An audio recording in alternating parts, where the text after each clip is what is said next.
Breaking news. We have an interview with John Harrison from England, who claims to have solved the Longitude Act of 1714. He has invented a clock that can keep time while at sea.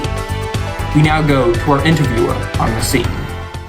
Thank you, Matthew. I'm here with John Harrison, who has supposedly invented the solution to the Longitude Act. Mr. Harrison, is it true that you have this solution? Yes, I've created a clock that keeps accurate time overseas. I knew that a solution to the Longitude Act was needed. Sailing without being able to calculate one's own longitude is far too dangerous. Was this the first solution to this act that you've created? No, I've created a series of clocks, but each one needed different adjustments. What motivated you to create this wonderful contraption? I think it's important that we have a safe, accurate way for sailors to calculate their longitude. We've had far too many losses at sea because of this issue. If my clock passes all the tests that need to be conducted, then sailors will be able to travel safely. And, of course, there was a reward promised to me. What exactly was this reward?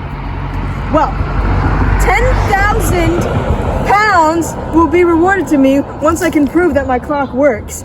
The remaining 10,000 will be given to me once it's proven that other makers can also produce this same clock. Amazing. And what do you have to say to all the scientists who despise you for doing this? All I'm going to say is that the lunar method of navigation is time-consuming and sometimes takes up to hours to calculate, whereas my clock is always on time. Well, that is certainly true. Is there anything that you'd like to say to any sailors watching at home? Anything you'd like to tell them about the H4? Well, if H4 passes the test, you will be ensured a lifetime of safe travels by sea and a foolproof method of calculating your longitude. Well, you heard it here, folks. Marine Timekeeper H4, a revolutionary clock, was invented by John Harrison. Back to Matthew with the weather. Now for the weather. Temperatures appear mild for most of the evening. Skies will be cloudy all throughout the afternoon and past sunset. So those at home who are planning on calculating their longitude using the lunar method may want to stay at home tonight.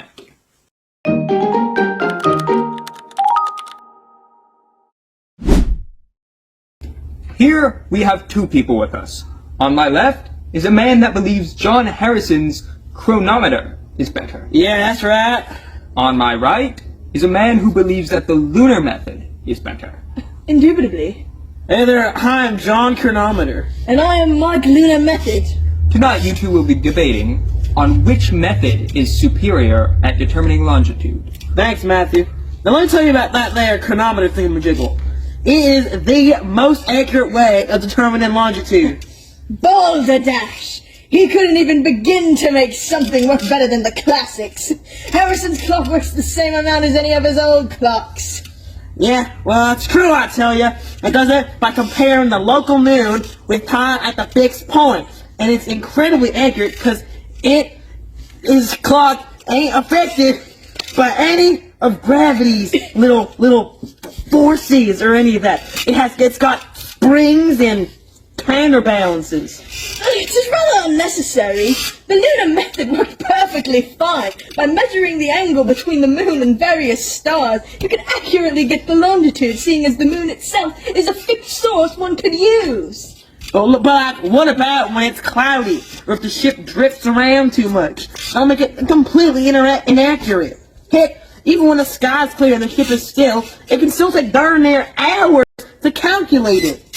That half-on lunar method nonsense is terrible. Did you not hear about those many dead people? Well, they were just bad sailors. They can still be the best darn sailors on this flat world, but they're more than likely to end up at the wrong spot using that old stupid lunar method. They still have to rely on them need to see the thing that they're using to keep time. The clocks, although you may think that they're worse, are much more reliable for telling the time. And therefore, as I previously stated, get your longitude more accurately. Preposterous! I refuse to listen to it! Man, you listen to me, or I'll tear your eyes out! Guys, let's not...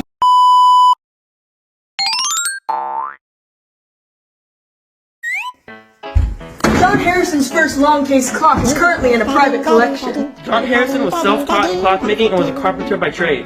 John Harrison's third clock is in the collection of the Worshipful Company of Clockmakers. John Harrison had help from his brother James when working on his inventions.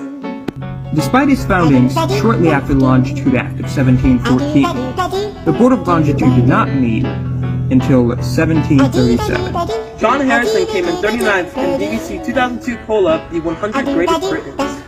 The prize was administered based on the effectiveness of the longitude device. £10,000 was awarded for determining within 60 nautical miles, $15,000 for within 40 nautical miles, and $20,000 for 30 nautical miles.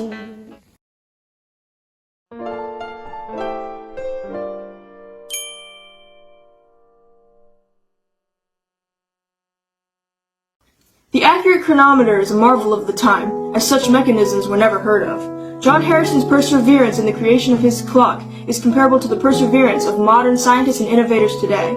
Think of our astronauts and rocket scientists dedicating so many of their hours to working on their machines, just to ensure the safety of others. John Harrison couldn't receive any credit until it was proven with 100% certainty that his clock was truly functional.